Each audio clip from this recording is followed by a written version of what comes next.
Just the classic, we can't afford that, it's too expensive. How much can we actually spend right now? Because you're saying if we invest and save, yes, we'll reach that. But if we scale things back, who knows? What the fuck? Hold on. Are you taking away the complete wrong message from this? He is actually the one that says he is so behind, not making enough, doesn't have enough saved. I had an ex tell me that I was really bad with money, so out of spite, I wanted to learn a lot more. Like some people, like they get a revenge body. You got a revenge portfolio. In my mind, I started saving my money kind of late. Just tell everyone how old you are again. 22. Okay, this episode is gonna blow your mind. This couple is young and they are disciplined in a way that I have not seen before. I'm looking at their CSP right now. You can download your own conscious spending plan at iwt.com/CSP. This couple's 22 years old. They have $0 in assets, a combined gross income of $157,000, and they already have over $68,000 invested. And listen to this, their fixed costs are 32% in New York City. The application they wrote says, "We love to talk about our future life, but we talk in circles about our near-term goals. It becomes really difficult for us to talk about money. I think if we can't figure this out now, our dreams will be crushed, and that will result in a large source of conflict for the rest of our relationship." Looking at their numbers in their application, I am really excited to dive in because for 22 years old, their numbers are extremely impressive, and it's a gift to be able to talk to couples when they are at the beginning of their financial journey. So let's get started. Javi, in your application, you wrote, "We love to talk about our future life, but we talk in circles about our near-term goals. I think it's exhausting for both of us, and it becomes really difficult for us to talk about money. I can be weird about certain purchases, and I know that Marco gets frustrated with my views." Is that an accurate representation? Marco, do you sometimes get frustrated with Javi's views? Yes, 1000%. We have a lot of the same shared goals, and I think it's just a matter of how we're executing them. I want to make sure we're doing the right things, but I also want to make sure we're doing what we want to do now and enjoy where we're at in life while also doing the right things for the future. Okay. Can you think of an example recently where you got frustrated with his financial views? Yes, this is something that we've talked about a lot, and it has to do with Spotify and subscriptions. So I have my own Spotify account, and Javi is on a family plan, and it's $0 because it's his friend's family. So he's just a freeloader. So I pay for my own plan, but Spotify has a plan where you can do a duo subscription for $16. So it'd only be $8 a person. And so in my head, I'm like, oh, great. I could shave off a couple dollars each month. And, he's not paying anything right now. So wouldn't it be a huge lift for him to go on this subscription? But he didn't want to because he's on this plan where he doesn't have to pay for it right now. I don't really see how that $8 would have a huge financial burden on him to pitch in. I don't know. It just didn't really make sense in my head because it's something that is so small in the grand scheme of things that it frustrated me. How many times have you talked about it? We've probably talked about it between, I'd say 7 and 10 times. Okay. How often do you find yourself talking about small amounts of money like this? I would say a lot. There's a few other examples of that. Give it to me. We pay our rent every month through a portal. That portal accepts credit cards and we love to get the points, or at least I do. So it's kind of always a battle on whether, because I'm always going to pay for that. There's a $15 fee on top of it, but Marco doesn't want to pay for that fee. So we both talked about whether it's worth it to pay for the credit card processing fee to pay our rent. Okay, so let's hear the conversation. Go ahead, role play it for me. Okay, it probably starts with me. I'm like, is it worth it to add the extra $15 and get the credit card points? Or should I just do the bank transfer and just not get the points, but save that $15?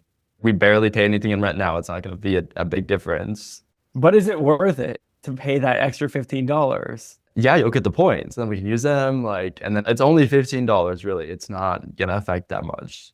And that's usually how it goes. All right. You guys like this conversation? I don't like this conversation. Are you sure? It sounds like hell to me. Oh. But you both like smiling. Deep down, do you actually enjoy it? I think it's just so stupid. And every single month we do it, and I don't know why. It could be that you fundamentally see money differently. We'll find out. But I can see, a lot of smiles, a lot of teasing. Like there's a lot of affection, and the amounts are kind of small. So it's like, you do it this way, you do it that. It's not really a big deal, but seems maybe it's kind of become a ritual. Okay, rent's due. Let's have this conversation, have a little fun, and then it's all good. Yeah, I would say there's a little bit of truth to that for sure. Yeah. Okay, let me understand a little bit more about the financial picture. Your income. I understand that there's a discrepancy in the income. One of you makes more than the other. Do you think that the income discrepancy plays into how the two of you talk about money? Completely. I think that plays a big part in it, honestly. Okay. Marco, what about you? I think it affects us more in the long term and like how we're planning for our future. Our lease is up in August in our current apartment, and we're trying to move into a place on our own. So we've had a lot of conversations about like what our max rent is going to be, how we're going to split the rent when it's just the two of us. It's funny because he makes more than me, like a significant amount more than me, but I often feel like I'm more willing to do more with my income, if that makes sense, than he is. Okay. So let's talk about the rent. Your lease is coming up. The two of you live together, and do you live with roommates right now? Yeah. We live with roommates currently. So what, you're talking about maybe getting your own place? Yep. All right. How's that conversation going? That's the part where the income discrepancy really comes into play, where I think we get frustrated on just all the aspects of trying to move in together, whether that's the actual rent or the phantom costs that go into moving. Well, there's nothing I like more than hearing two people spin in circles right in front of me. Can we just recreate the conversation? Okay, so our max rent is $2,200. How are we splitting it? Evenly, like how we're doing now, or? No, I think we definitely should split that equitably, give you more room to breathe, and if anything, that'll help us even out some of the costs. And yeah, that's really it. There's such a big discrepancy in our incomes. I feel like I am not contributing enough, and you would be paying such a significant amount more. And I am too prideful to like accept that, to let that happen. Okay. Well, I just don't want to put you in a bad financial state by like making you pay more, or even if you want to pay more, I don't want to basically stress you out because we're paying more. I understand that and I appreciate that, but I wish we could come to a compromise where I feel like I'm contributing enough. Completely. I mean, that makes sense, and I want you to feel that way, but I also want to make sure that we're trying to save and invest for our future goals that we want to do, and I don't want to push you down from that by making you pay more on things you shouldn't have to. I understand that. I understand. I do. Okay, is this where it stops? Most of the time, yeah. You all ever make a decision? No, we have not No. reached a decision yet. So what does it feel like to have this conversation, not reach a decision, kind of walk away from the conversation, and then come back and do it again 2, 3, 6 weeks later? What does that feel like? Hell, like you said earlier. Okay. What else? Uncomfortable. Who's the more decisive out of the two of you in general? Me. Wow. Okay. And what makes you not as decisive during money conversations? He does make more money than me, and so I feel like it's hard for me to make decisions in a space where like I feel like I shouldn't be calling the shots. So in your mind, the invisible script is he who makes more money calls the shots. I mean, no, I don't believe that, but Let's take another scenario. Let's say that one of you gets sick. Let's say Javi gets sick. Now Marco is earning more. Marco, do you suddenly call the shots when it comes to money? no, I wouldn't feel comfortable doing that. Yeah. So, all right. So maybe that's an invisible script or a belief that could be interrogated a little bit. Javi, what do you think? Marco is more decisive in real life, but less decisive around money. Why do you think that is? Us having these conversations about money is newer to Marco, and so I think he just feels a little bit more uncomfortable to be confident and decisive in that when, it's something that's still new to him. Yeah. And now we're navigating together. Marco's true? True. All right. I can see that. There's one element I noticed in the couple of examples we've done together. Marco, each time you talk about money, your first instinct is to ask a question. Have you noticed that? I have not noticed that. Yeah, it's like, what do you think we should do? Or How should we do that? Which I don't mind. I like a good question. I love the curiosity. I think asking a question is a nice way to break the ice. However, sometimes asking a question, especially in this dynamic, invites the other person to ask a question, and then you're just asking questions for the next 40 years. I'm like, can somebody take the first step in his dance and say, I think we should do this? Kind of scary. Maybe you're wrong. Maybe your partner's going to disagree, but with a good partnership, they can say, hey, I hear where you're coming from. Maybe let's try it this way. And that starts moving you towards a solution. Now, I have to tell you, I especially love talking to young couples. Javi and Marco are 22 years old, but they're already asking the kinds of questions that most couples avoid for decades. How do we make decisions when one person earns a lot more than the other? What does power look like in a relationship where there's a huge income differential? What about fairness when it comes to money? And this income disparity is something that I see all the time. One person makes more, and suddenly the other feels like they have lost their seat at the table. They feel like they have to justify everything. They become obsessed with the C word, contribution. Am I contributing enough? I know it doesn't show up in the spreadsheet, but am I contributing enough? The thing is, that's not unusual. That is human. In America, we value that which is quantifiable. And for some reason, if we can't see it as a number in black and white on a spreadsheet, we think it's not valuable. Wrong. That's been the point of this podcast. There's so many ways to contribute. With Javi and Marco, what's rare is them having these conversations early. It's not perfect. They're spinning in lots of ways. They're still figuring it out. But the fact that they are here talking about money openly, amazing. Now I'm curious, how did they land on $2,200 as their target rent? Let's take a look. So the $2,200 budget, is that a real number? Yeah. All right, who came up with the $2,200 rent budget? I think I did. How did you choose that number? We actually went through our own conscious spending plan. I went through the percentages and was like, what's going to be good for our incomes together, all of that. But also, Love it. Hold on. I need to take a moment to enjoy this. Someone I'm talking to actually ran a single number in their life. Guys, this is a first. This is a first. I can't believe it. And aren't you guys like 22 years old? Mm-hmm. yeah. Holy, listen up, all you freak money for couple listeners. 40 years old, sitting around earning all this money. Oh, I don't know, boo-hoo. Why do I feel this way? Because you never ran a number. Here we have two 22-year-old guys pulling up a CSP and running some calculations. Learn something. Okay, so you ran some numbers and you came up with $2,200. Yeah. I think it's also based on like the areas that we want to live, because obviously we want to live somewhere that's within our means, but also somewhere that's like accessible in terms of our jobs and kind of where we want to be. Yeah, I get it. What general vicinity are you in, just so I understand? New York City. Okay. What are you guys paying right now for your rent? We pay $540 each. $540 each. I love you guys. That's so awesome. Yeah, we got lucky. Wait, this is so crazy. We need to explain this to people because everyone's like, New York City, it's so expensive. And it is expensive. That's for sure. But can you explain to everybody, how are you able to live for $540 each? Well, I would say the first step is the fact that we're a couple and we can share a room.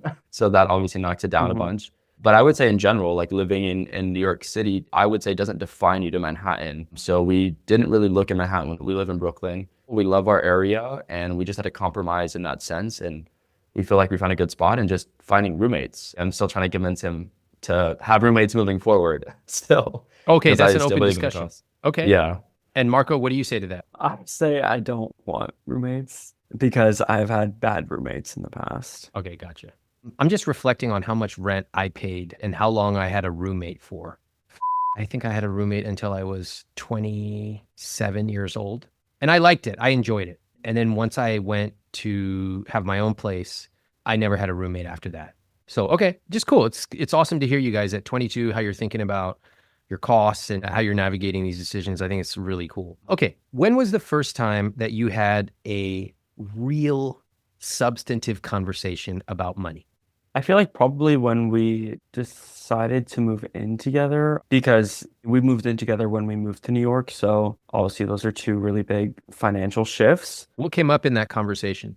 I think a lot of how are we going to live in New York and how are we going to live together? And then how are we going to look at money moving forward? And what did you decide? We came up with a few just like ground rules on things, like, for example, like groceries. We go every week, we switch who's going to pay for that. We set our own rules, like $30 or less. Like, we're not going to pay each other for that. Mm-hmm. And what's another one that we have, Marco? I'm trying to think of others. We split everything pretty much equally when it comes to the house, I think, like rent, utilities, all of that. Okay. All right. Got to say, I love that you created a few rules. It's a great sign. I think a lot of us have a negative view of the word rules, usually because rules were imposed upon us. But as adults, we get to create rules for ourselves. And rules aren't always bad. Like, I love the freeing rule that you have. Anything below $30, it's fine. That's an awesome rule. I don't want to sit there freaking log into Venmo. Waste of time, waste of life. And then also, I like that you came up with these other rules. So that's really cool. Something you can carry throughout life and also adapt as your financial situation changes. We're in the process of that right now, actually, adapting to our new changes, kind of. Like what? He just got a raise. I just got a new job. So we're trying to navigate that. And that's also plays a big part in everything that we're talking about. Oh, wow. I didn't know that. So are you both together making a lot more money than you used to make? I would say yes. Yeah. Yeah. Okay, now we've heard how Javi and Marco talk about money. I'm really starting to see how they think differently about it. One of them is super structured, loves a good spreadsheet.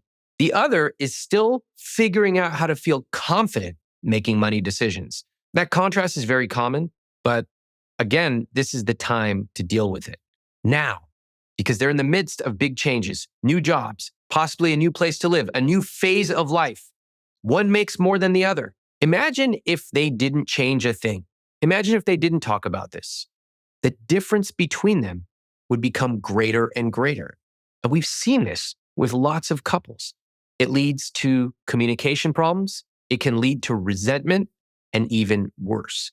But if we can tackle this now, we can actually get them talking about money, making decisions together. If we do that, we can change the trajectory of their lives. Imagine as you're listening and watching this, you could do the same thing too. I want to take a look at your numbers. What was it like doing the CSP together? It was really good, really productive. But honestly, I don't even know completely for the current spending if that reflects true spending for sure because of like our new job and all that. We can adjust the numbers. Don't worry about that. That's actually the beauty of the CSP is I encourage people to try something out. Let's plug it in and see what would happen. And then if we don't like it, Command Z, go back. It's all good. All right, Marco, what was it like for you to do the CSP together? I'm a very visual person, so I enjoyed being able to see it like all on paper and like see it physically divvied up. I feel the same way. It's like all these concepts in my head. I just need to see the numbers in a very simple one pager. It just gives me so much clarity. Me too. All right, let's play it out. I'm gonna put these on screen. Javi, can you read the word in bold and then the number in full next to it for this entire first box? Assets, 0. Investments, 68,400. Savings, 47,600. Debt, 0, for a total net worth of $116,000. How do you both feel about those numbers? I feel good about them. I feel very lucky and grateful that we don't have any debt. That's something a lot of people struggle with, especially at this age. So I feel good about it. Great. Javi, how about you? Yeah, I think in terms of debt, I feel the same way. Very lucky and privileged that we're in this position with no debt and have the ability to save and invest. Although I think that we could be doing more in some ways to increase that further and make sure we're hitting the goals we want to in the future. Cool. All right. Well, we will talk about what those are. Let's look at the income. Marco, what is your combined gross monthly income? $13,166. Okay. That means your household income is $157,000. Did you guys know that? Did not know that. I knew that. I'm sure he did. 50%. Okay, love it. 50% of people do not know their household income. And Marco, just so everybody knows, how could you not know your household income? I think a part of me still views us separately because we're not like married or anything like that. So I think I still view some of our finances like as individuals. I think that's a fair comment. You two are not married. You do live together. but if we were to break out your income, at least the one on the CSP, you would make $48,000 a year, which is considerably different than $157,000 household income.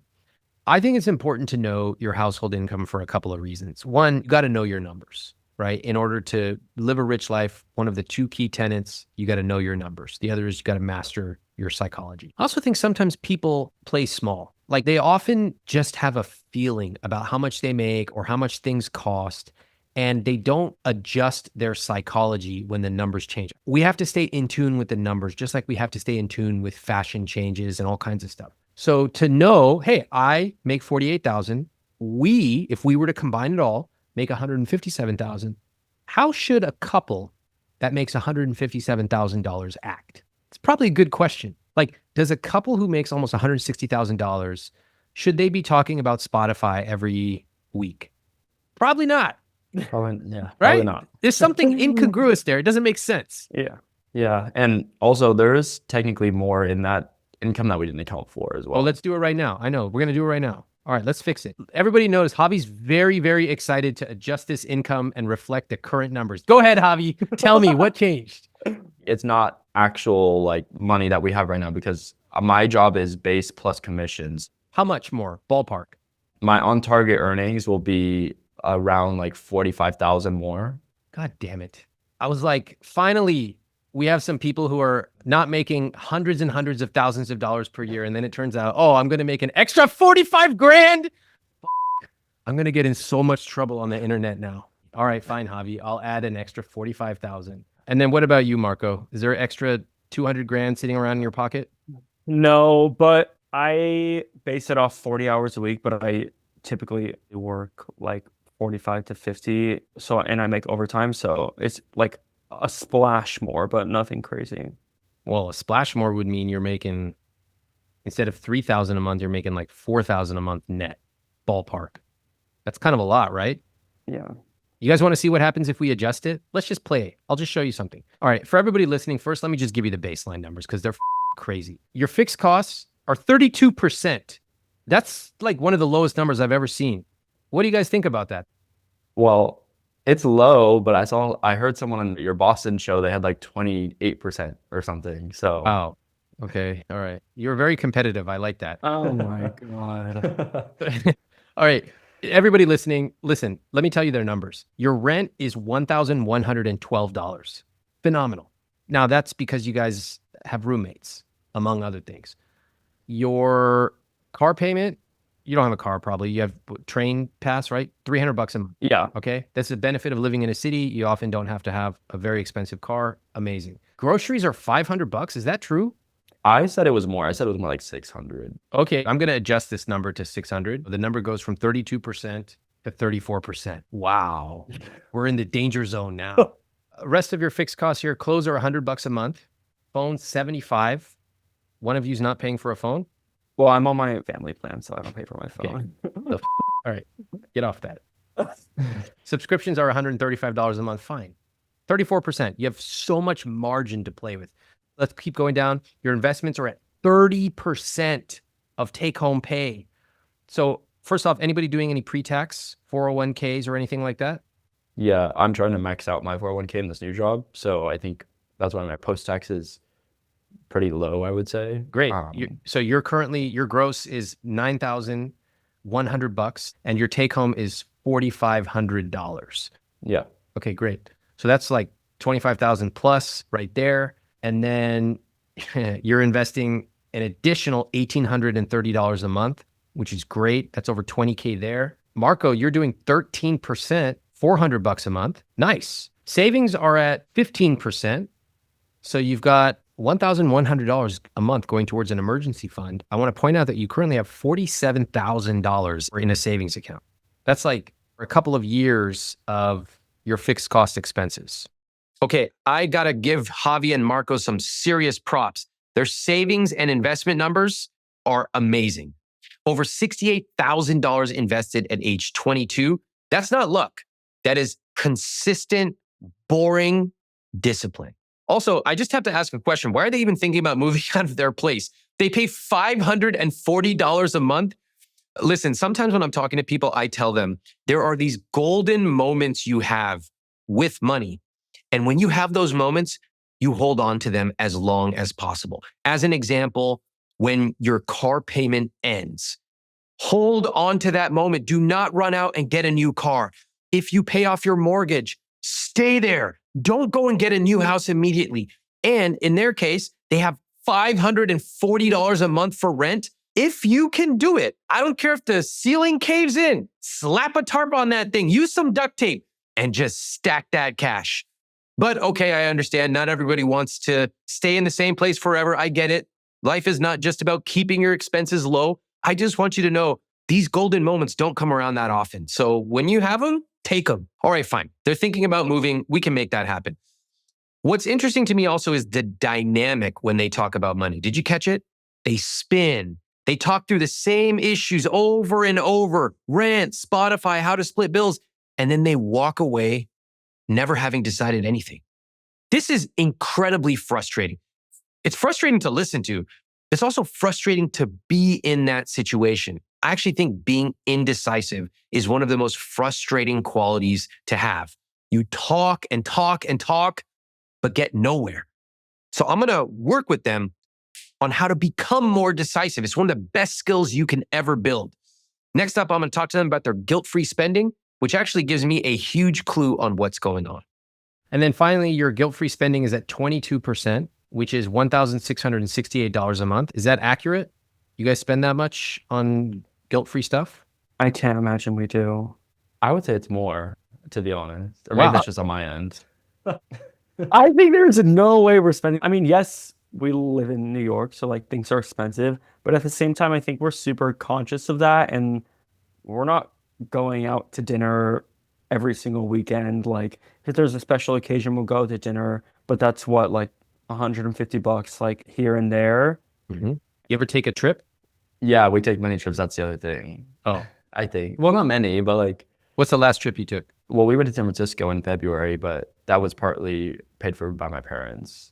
What's the trip that the two of you took where you paid for it? I think San Diego. So Mhm. ballpark, what do you think you spent there? Total, transportation, tax, tip, eating out, everything. 400 maybe? Each of Oh, us, yeah. though, so 800, 1,000 total. Well, Okay. no, not including the flights, though. The flights. Put those in there too. We went to like a music festival, Okay. so the tickets for that too. How much on the drugs? Don't forget about that. We don't do drugs. Okay, Yeah. I'm just kidding.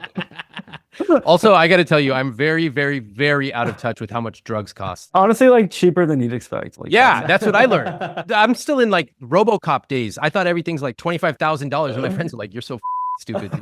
I'm like, "Oh, capitalism is so efficient." All right. Yeah. So what do we say, including airplanes, everything? How much I'd say maybe like 500 or 600. each? All right, let's just say $1,500 total. So $1,500 total is like an extra $120 a month on your guilt-free spending, and that's just one trip. So you can see if you take 4, 5, 6 trips, maybe one of them or two of them are more expensive, it kind of sets your floor higher. So I don't know how much you guys spend on guilt-free spending, but I can tell a couple of things. Number one, this number is not right, which is okay. It almost never is the first time. That's fine. I'm actually not sure which direction it's right. Is it higher or lower? I don't know, but I don't think you're spending $5,000 a month on guilt-free spending. I think you're plus or minus a few percentage points, and you could track it down. You should, but it's reasonable. And the fact is you have tons of margin to play with because your fixed costs are so low. We're not necessarily tracking certain things like that closely. I think during the week, we're really good. But then on the weekend, we might go out to dinner or like go out with friends and get drinks or whatever. And then we also might have trips or concerts. So that on top of we want to move in together into our own place, to me, that's where the ballooning, the lifestyle inflation goes. And that's what worries me. Lifestyle inflation. You worried about that? I say yes. Mm-hmm. Marco? I'm not worried about that because I think we're both very conscious about like wanting to save. And I think right now there's much more that we could be doing that we don't do because we are putting that money away. Can I tell you guys, I don't believe in lifestyle inflation. I know the phrase is out there. I know all the personal finance folks will try to scare you. Take every dollar of raise you get and put it into the market. Don't inflate your lifestyle. I don't believe that. When I spend money on expensive stuff or stuff that's meaningful to me, I didn't trip and fall and accidentally swipe my credit card. I know what I'm doing, eyes wide open.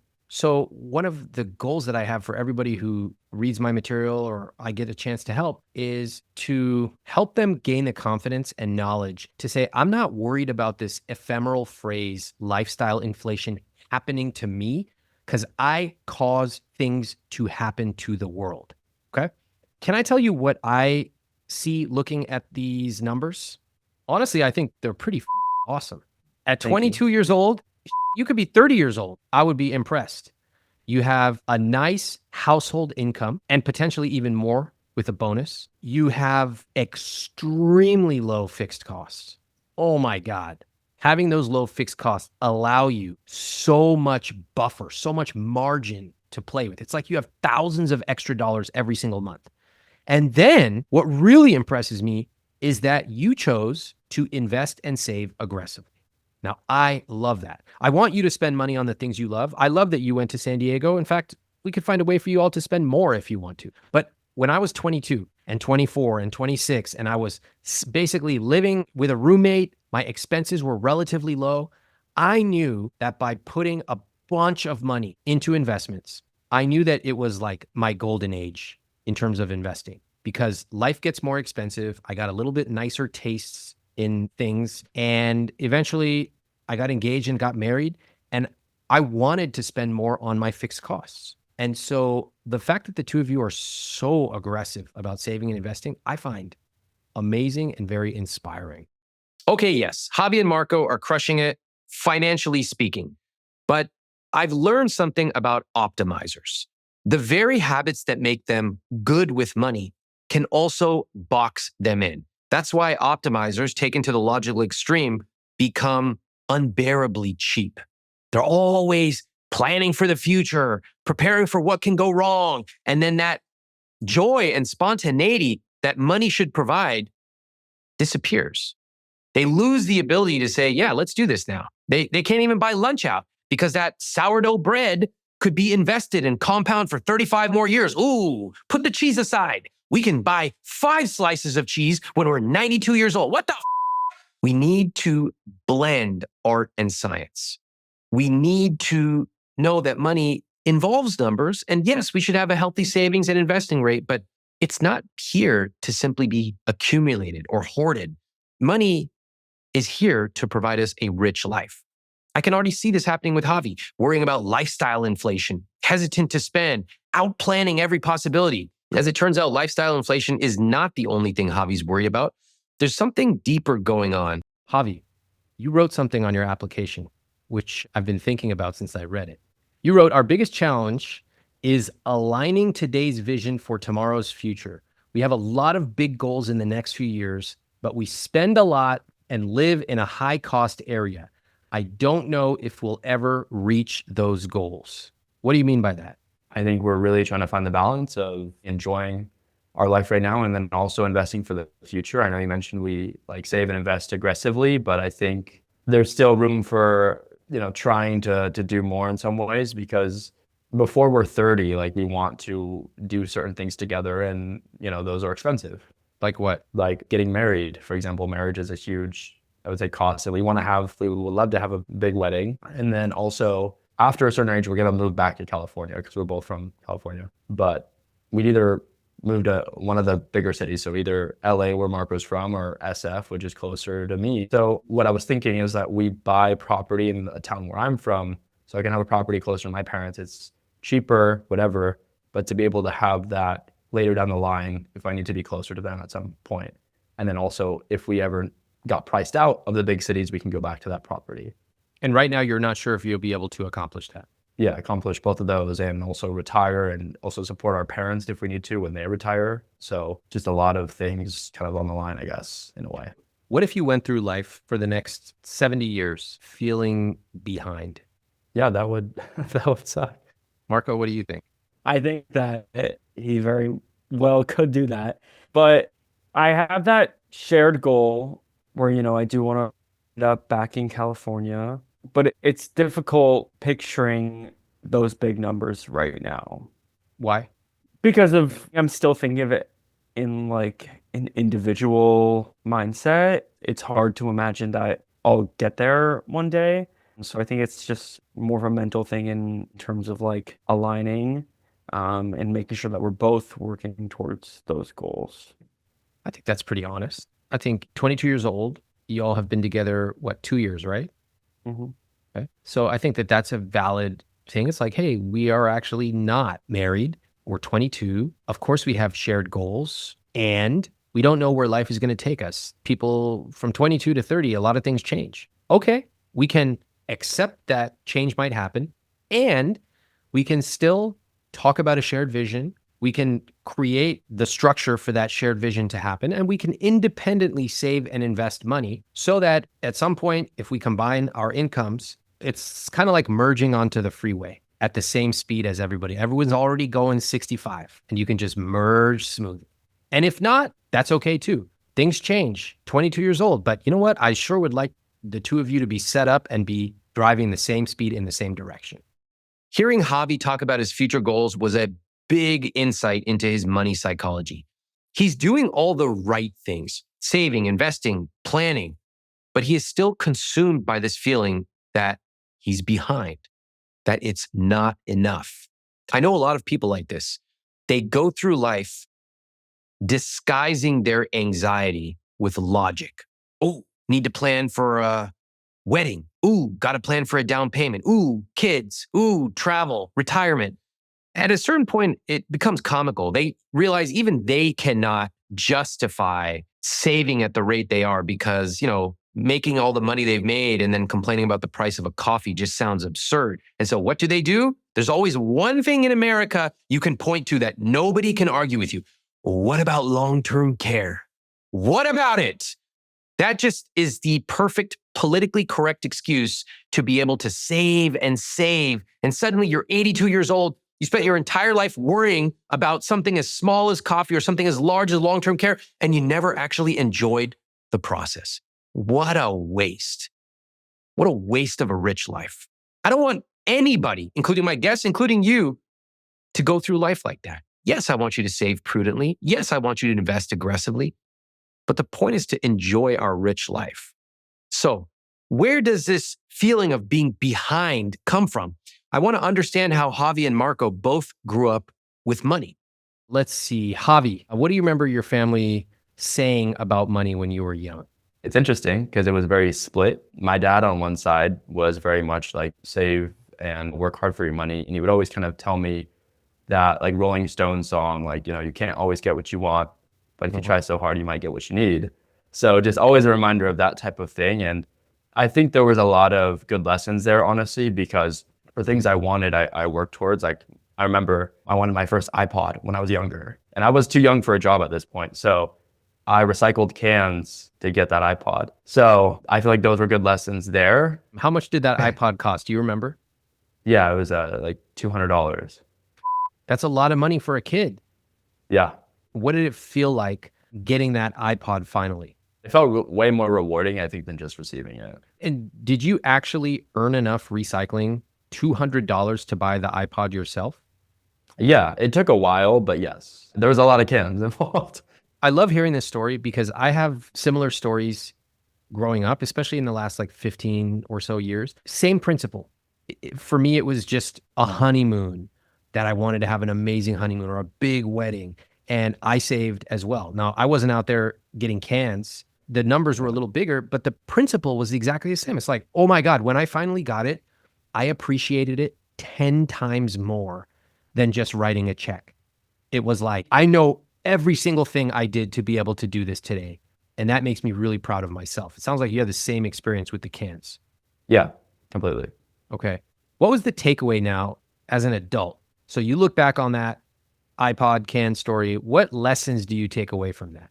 I think that one, I just have to be patient about things. Sometimes I can be impulsive, but sometimes I definitely want to make sure that I'm building the right blocks to any goal that I have, especially financially.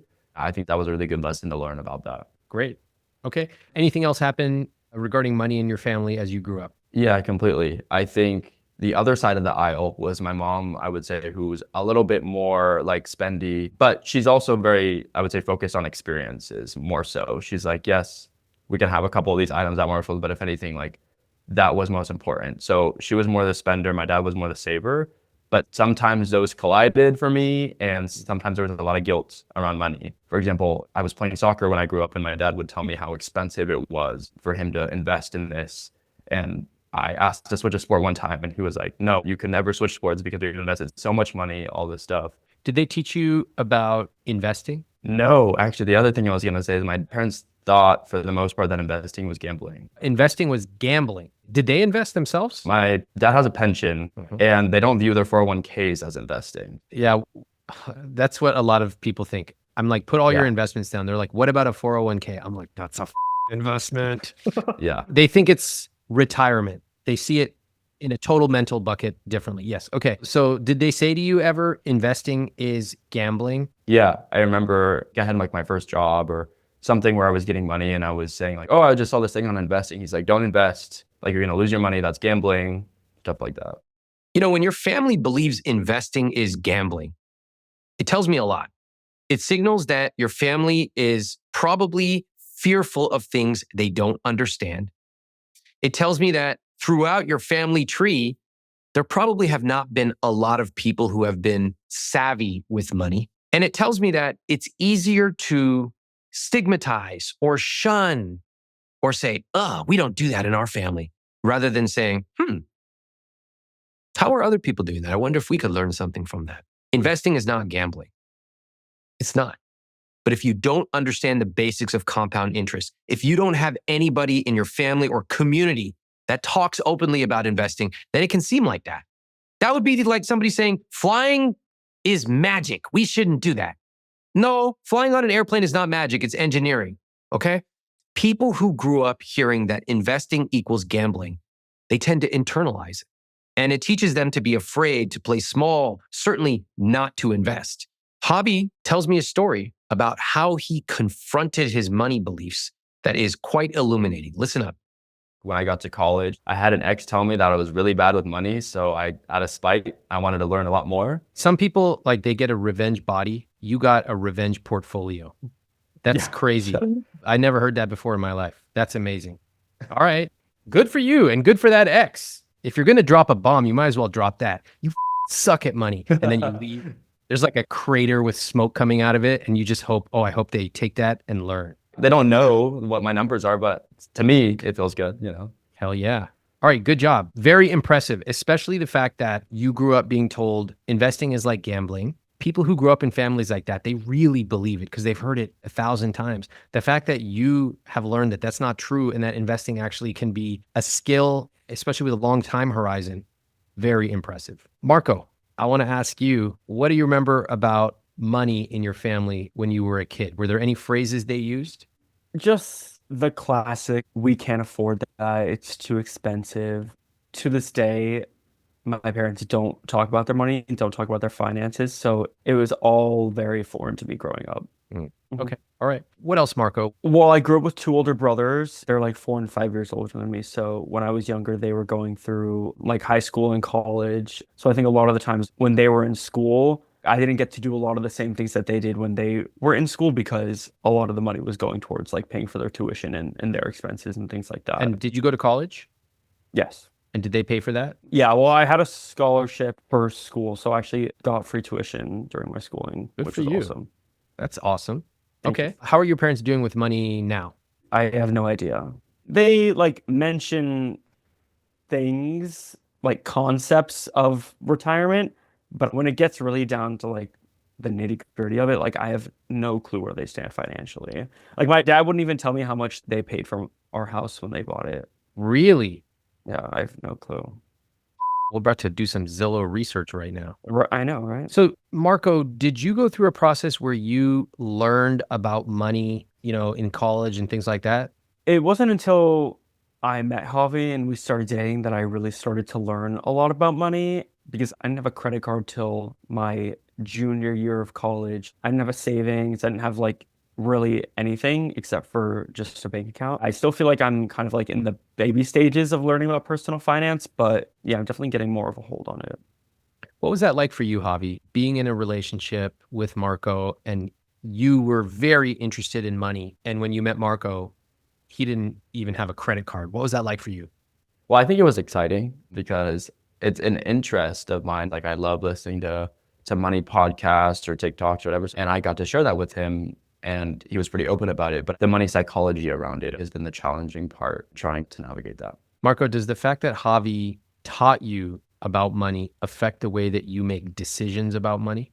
Somewhat. When it comes to where I spend my money, if it's like a big purchase, I'll always like console him and like ask him, what would you do? Do you think this is a good choice? And he always gives me like pretty constructive advice, I think. Mm-hmm. And I also think it's just like a fun project for him to like oversee someone else and like give them advice. So I think we both enjoy it.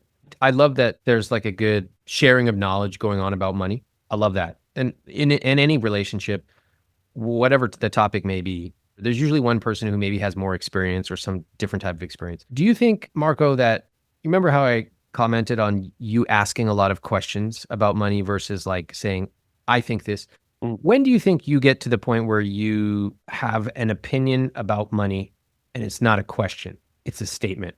I think once I feel confident enough in my knowledge of money, and that's when I'll be able to be more decisive about like where it goes. But right now, I think a lot of what I struggle with is like putting money in certain places versus, using it, because in my mind, I like started saving my money like kind of late. And so I'm always thinking, like I could be putting this away to like make up for the times when I like didn't even know that I was supposed to have a savings. Just tell everyone how old you are again.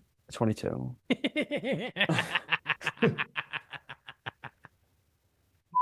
Amazing.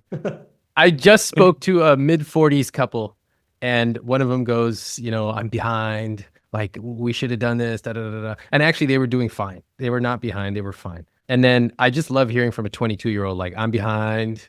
What it really shows me is that it has nothing to do with age. That the way we feel about our money is highly uncorrelated to the amount in the bank and the day we were born. It's irrelevant. Is it possible you're not behind, Marco? 100%. And Javi's laughing because he is actually always the one that says he is so behind and he's not making enough and he doesn't have enough saved. Mm-hmm. When in reality, like I could only dream of having what he has in the bank. And then by contrast, everyone listening and watching this podcast could only dream about being 22 years old and talking about this kind of stuff. So I guess there's always somebody we can compare ourselves to.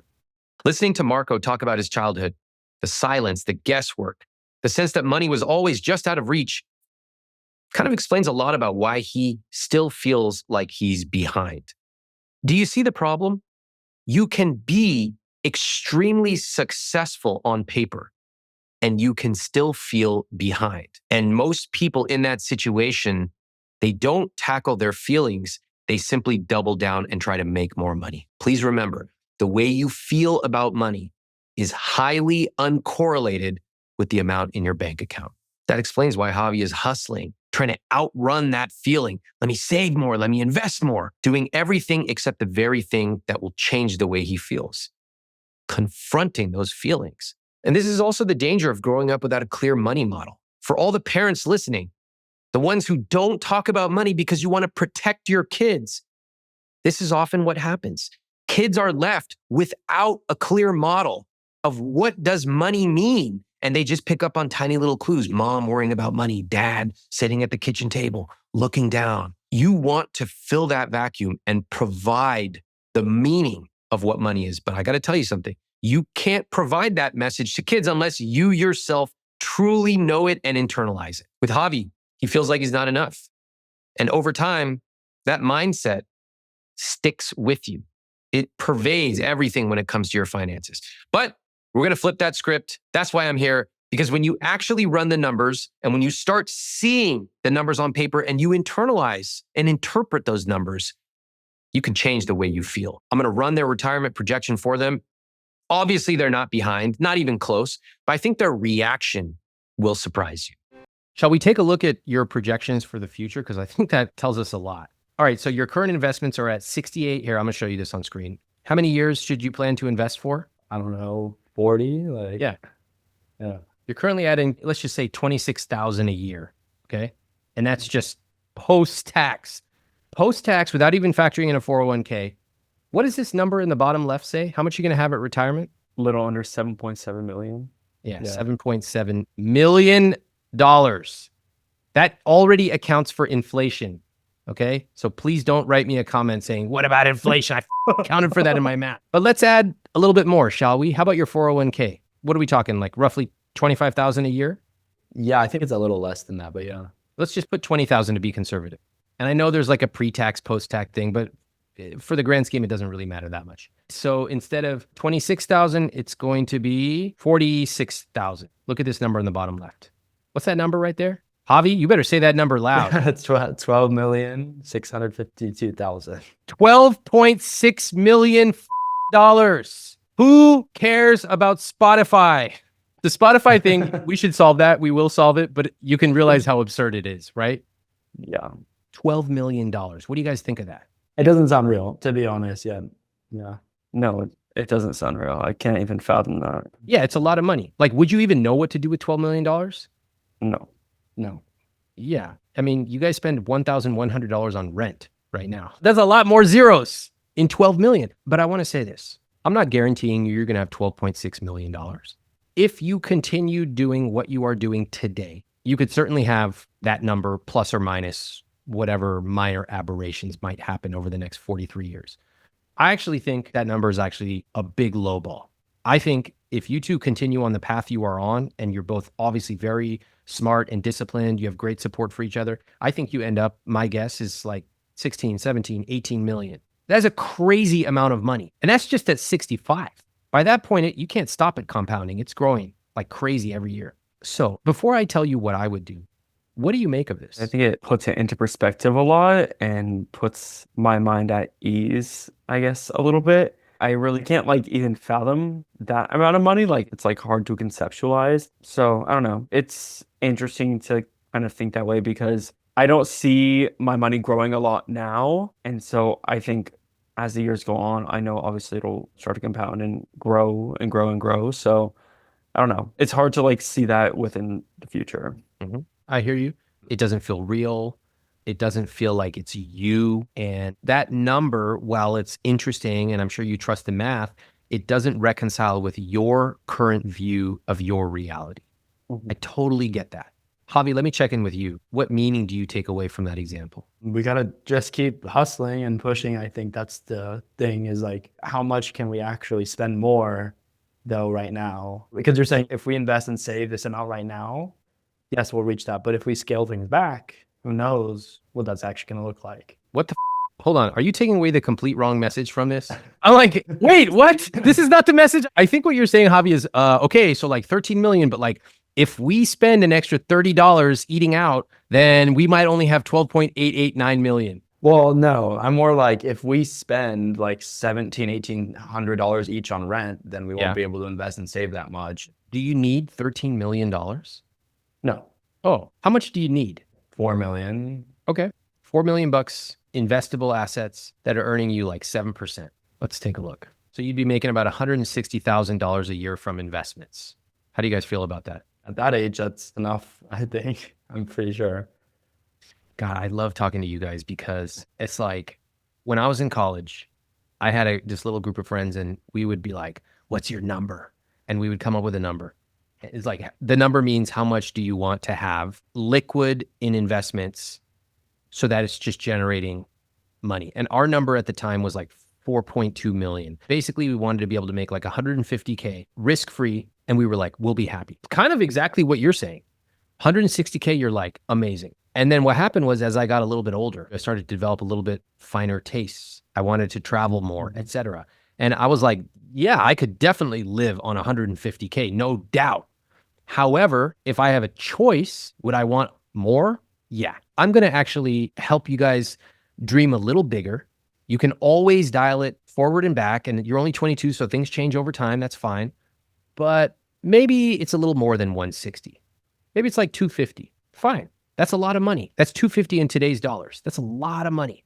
You guys don't need $13 million for that. You need a fraction of $13 million. What do you think I'm saying, Javi? that we're doing fine. You're doing better than fine. You guys are crushing it. I don't think the numbers are a problem at all. At 22, you have like awesome future ahead of you. The thing that I think is a bigger challenge is how the two of you relate to money together. Because one of you makes more than twice as much the other. Javi, you make a lot more. And Marco, you have this belief that he who makes the money calls the shots. Now, right now, it's kind of fun, right? We joke around, the rent thing every month, ha, ha, ha. It becomes less fun when you're talking about making big decisions like what kind of apartment should we get, future family planning, maybe taking care of elderly parents, career decisions, moving to whatever. It becomes less funny and much more serious. So can we talk about that? Mm-hmm. Okay. What does it look like? Put the amount people earn aside for just a second. What does it look like to have a healthy relationship with money?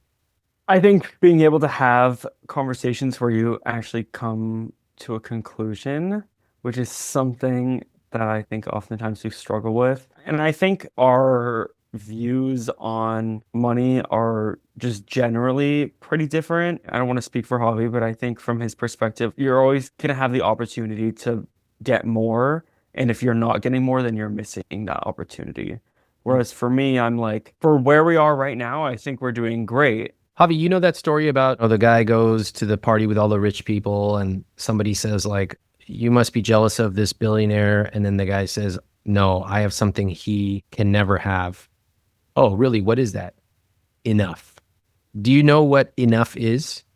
No, I don't. Like, I don't even know the number. I think for me, it's just a game to be competitive right now because, yes, we're doing fine, but I know I come from a kind of competitive background. I know people from my high school that are senior software engineers at Meta at 19 or Google and making $300,000 a year. So for me, I'm like, okay, I'm really behind, you know? So that I think motivates me. I like competitive people. I like to win. I want to live an awesome lifestyle. But I want to tell you something that I think has been one of the key factors in me living an awesome life from the age of 20 to now, and from now until I die. The key factor was I knew what enough was. I knew what it was before I had it. I recognized it when I had it, and I celebrated. And then ever since then, I'm like, I have more than enough. And therefore, what kind of changes do I get to make in my lifestyle? For example, I don't work with people who I don't like. I just don't. I don't need it. I get that privilege because I have more than enough. What would it look like if the two of you both identified how much enough was, and then you started talking about money together?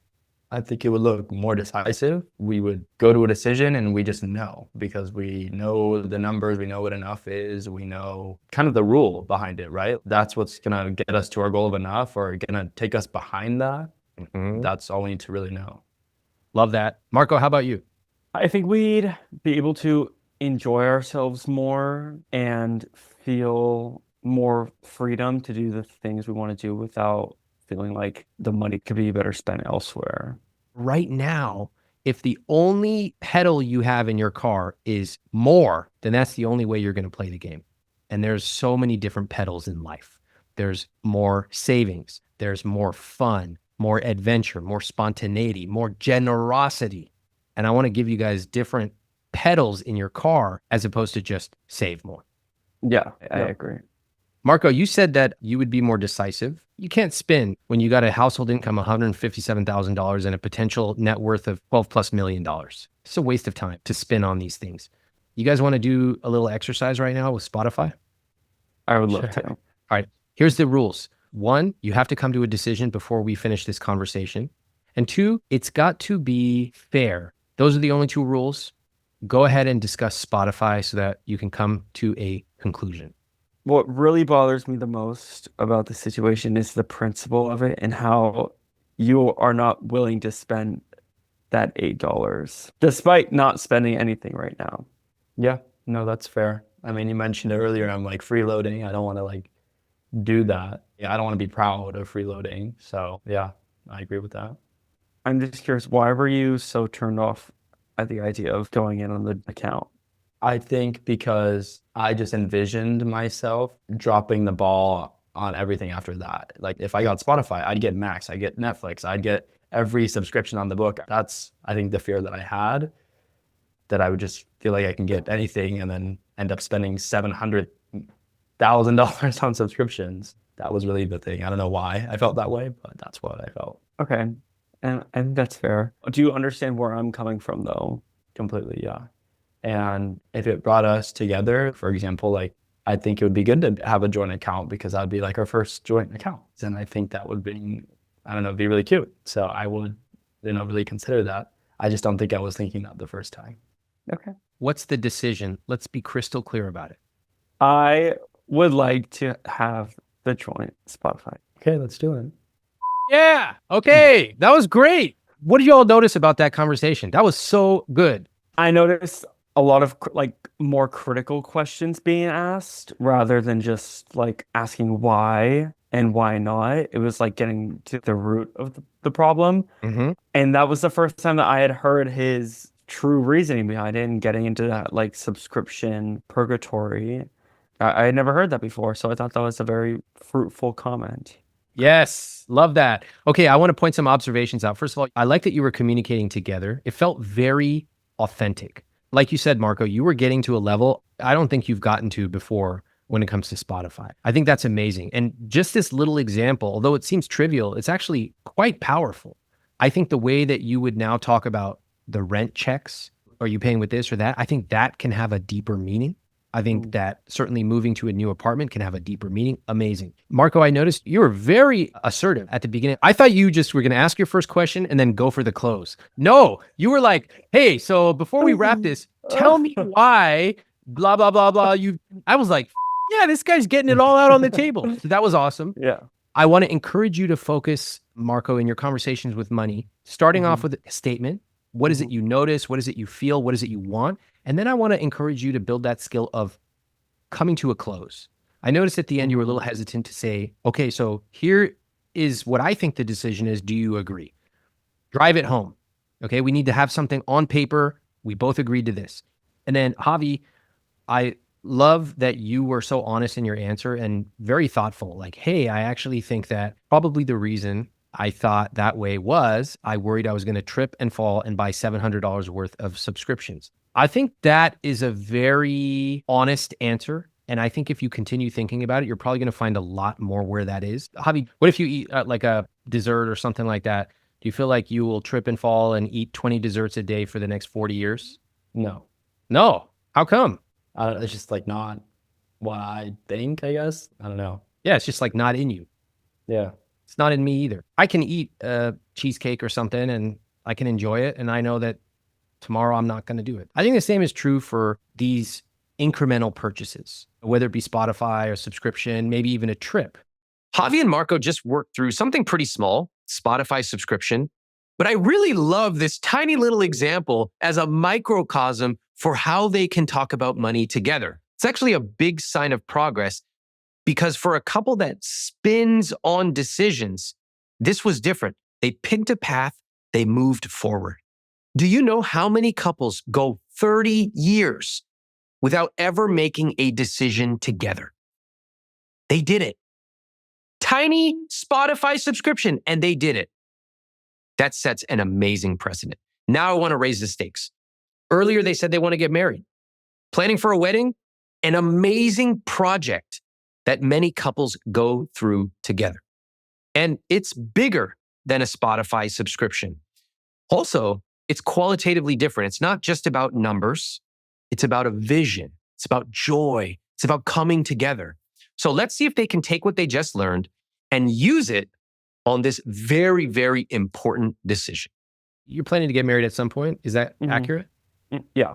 Do you all have money set aside for a wedding? Not specifically. Huh? Do you know how I was able to spend all that money on this beautiful, extravagant wedding? By saving. Yeah, I saved before I even met my wife. I was putting money every single month aside. This is the exercise that I would go through. How much do we think our wedding would cost? Do y'all have an idea in your mind? Oh, this is going to be fun.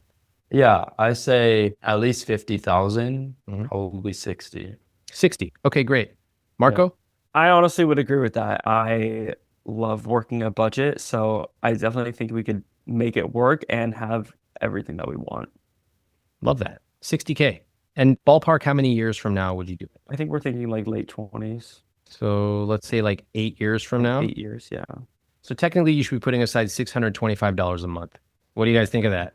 I think that's definitely not been happening. Definitely not. Right? And that's if your wedding is 60K and 8 years away. It's shocking. Yeah. Most people, the numbers are quite shocking. This is in chapter 9 of I Will Teach You to Be Rich. I have a table showing how much you should be saving depending on your age. And the numbers are like staggering because we know the average age that men and women get married. We know the average cost of a wedding. So it's just simple math. And in your case, you should technically be saving hundreds of dollars a month. Now, the good news is you actually are saving it. You just kind of have it going to random places. If I were in your situation, I would probably create a savings account called Incredible Wedding. And each person might be putting some money aside into their own version, if you're keeping it separate. And then if and when the wedding planning starts to happen, boom, you both know exactly how much you have and you are just so far ahead. Think you could do it? I think we could definitely do it. What do you think, Javi? Yeah, I think we could, but do I put that in cash or do I put that in the market instead? Because you never know. And then people are telling me like, you shouldn't have this much cash at this age. It's a good question. I noticed that you jumped to the more advanced questions. I'm going to answer this question for you, but then I'm going to zoom back to talk about what I think is way more important. When I made these decisions, I had money for a wedding, honeymoon, down payment on a house. If the number was like over 8+ years, I invested it. Like, for example, when my wife and I were together, we're like, hey, are we planning to buy a house anytime soon? The answer was no. I don't need this cash right now. Put it in the market. Knowing that I'm not going to need it for at least 8 years. So if it goes up and it goes down, whatever. By the time 8 years came by, it was well more than double the amount. That means either a bigger down payment or a nicer house or whatever. I agree that right now you have too much money just sitting in a lump sum cash account. It's sloppy. It's like having a junk drawer in your kitchen. We need to organize this a little bit. You guys are a little bit more conservative with your finances. So maybe 6 to 8 months of an emergency fund.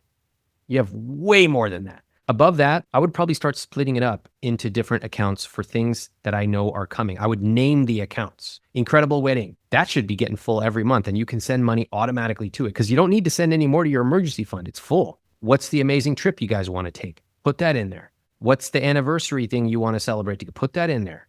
You want to have roughly 5 accounts or fewer because above that, it starts to become too dilute. If you have extra money, amazing. Invest it. Spend it. These are the kind of things you get to decide. But I think the larger question beyond how to organize your stuff is, are we actually just pushing the pedal to accumulate more without understanding why? Like, why are you guys on track for $8 to $12 million and you don't even know what to do with that? You wouldn't even know what to do with half of that. That's the question. How do you think you'll be able to get to the answers? Yeah, right now I'm not like planning for anything. I haven't necessarily like ever been putting anything in specific buckets to save towards a specific goal. Okay. Have you read my book? I have not, no. Okay, that's fine. I think that part of recalibrating the financial relationship between the two of you is that, Marco, I actually think you have to kind of embrace that it's time for you to learn money and not just from Javi. Like, Javi's done a great job helping you get educated and learn about this stuff, but now it's time for you to actually bring your own knowledge to the table. That is what is going to allow you to start being more definitive and explicit about what you want. My suggestion is you read my book separately. Start to look at your accounts. You're going to be like, oh, I didn't realize I should have this, or like, oh my God, I have money for that. You're also going to be able to make more of an educated contribution in terms of, hey, the apartment we're talking about, here's what I think we should do. Here's how much I think we should spend. And it's going to be less, I just want this thing, and much more grounded with numbers and a vision of your rich life. That's the thing that I like about the two of you is each of you gets to bring your own vision together, and then you get to create something that fits you both. But in order to do that, you each have to have a clear vision yourself, okay? Javi, you said, I don't want to have to worry when you retire. Don't you worry right now? Yeah. So maybe 40 years from now, you'll magically stop worrying. Does that sound realistic? I mean, from watching your podcast and listening, no. If anything, you could start doing the work right now to develop a new skill besides worrying. That would involve the two of you talking. Javi, it would involve you building a really clear vision of what you need. How much is enough? It's not just more. I can guarantee you guys that. What's the theme for your conversations going forward? What word would you use to describe how you want your conversations about money to feel? I was going to say fulfilling. Fulfilling. I love that. Okay. Marco? I would say honest and understanding from both of our perspectives. These are good words. Fulfilling, honest, understanding. I like it. If I can suggest one, it would be teamwork. It would be that the two of you do this as a team. Each person has a vision. They come ready. I think we should do this. Oh, I think we should do that. Oh, let's talk about it. And they collaborate, and then they make a decision and they move forward and they do it together.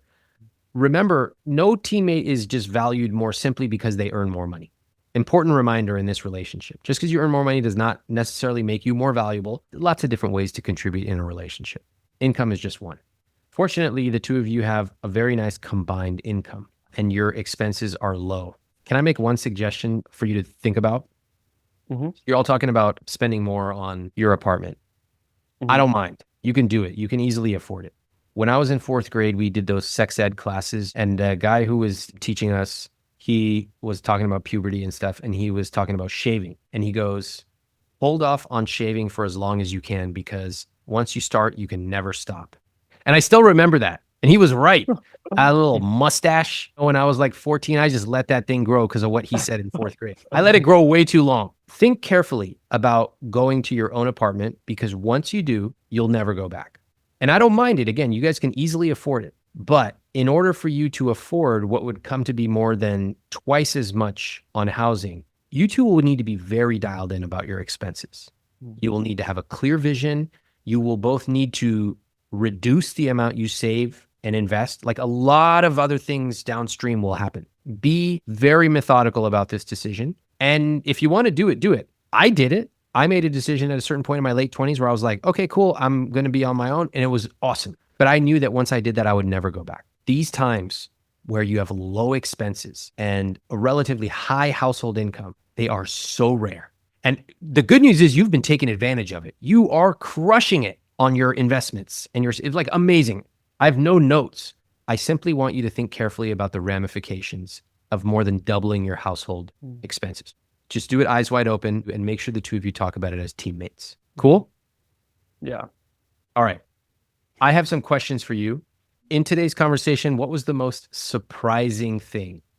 Javi, let's start with you. One, the investment calculator. I've kind of seen that like once or twice, but I just didn't really pay any thought. The other thing, I think, just the honesty in this conversation and Marco being direct. I think that was awesome. That's cool. Yeah. I love that. Marco, how about you? I think what was most surprising for me was learning things about myself and like how I think about money in ways that I didn't know. I really never considered the fact that like I had this underlying guiding principle that because he makes more money, like I shouldn't be calling the shots.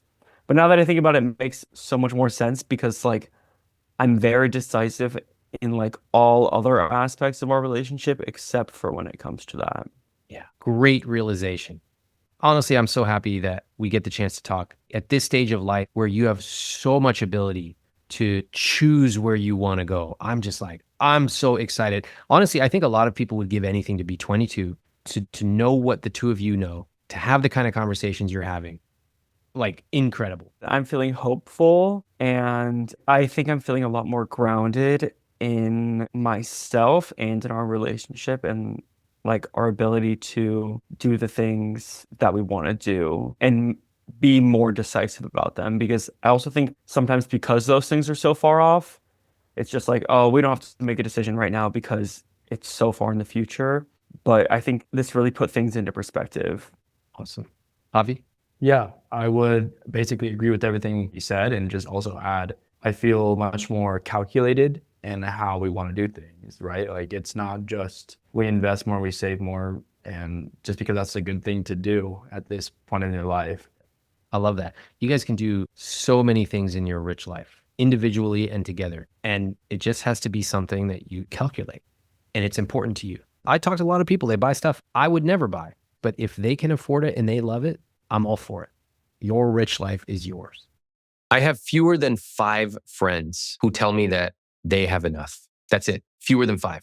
Almost nobody knows what enough is.